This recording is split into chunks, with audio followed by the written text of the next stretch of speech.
कवि सम्मेलनों में और कवियों ने मुशायरे में, विशेष रूप से कवि सम्मेलनों में ऐसी कविता पढ़ी जो तात्कालिक, जैसे बेटा मेरी कार गई, मम्मी मेरी सरकार गई, ओम प्रकाश आदित्य, बंसी बज गई बंसीलाल की बाहरी जनता, जय बोलो संजय दीनदयाल की बाहरी जनता, इस तरह की कविताएं पढ़ी गई या आक्रोश की कविताएं पढ़ी गई। उससे क्या हुआ कि जो किताब का कवि था वो मंच से उतर गया। दूसरा नुकसान हुआ हमारा 80 में अकेलापन आया, न्यूक्लियस फैमिली हुई। गांव के लड़के शहर नौकरी करने जाने लगे, बीवी को लेके चले गए। गांव में तो सबको जानते थे, चाचा ताऊ बुआ सबसे नमस्ते, वहां पड़ोसी नहीं जानता था सीलमपुर में।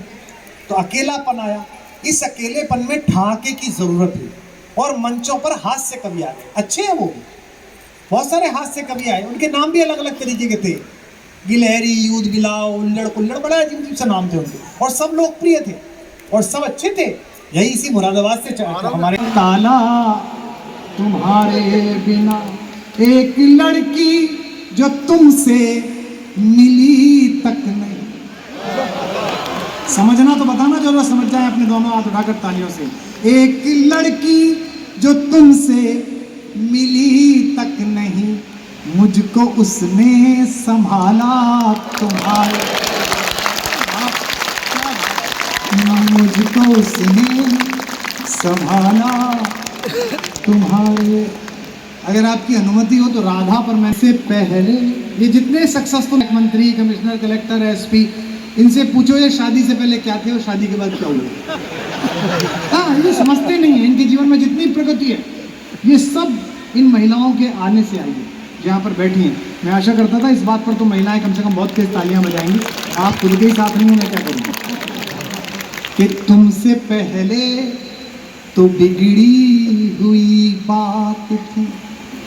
ये सब पति से रिकॉर्ड कर लें और करवा चौथ के दिन इसे भेंट करें तो उनके जीवन से काफ़ी संकट टल सकता है। कि तुमसे पहले तो बिगड़ी हुई बात थी। आइए बैठे सर, आप बैठ जाइए। भाई नाम खड़े रहने में तो सरकारें बैठी हैं। कि तुमसे पहले तो बिगड़ी हुई बात थी। आखिरी दो नुक्ते जरा विदा ढंग से करना। उससे पहले तो बिगड़ी हुई बात थी तेरे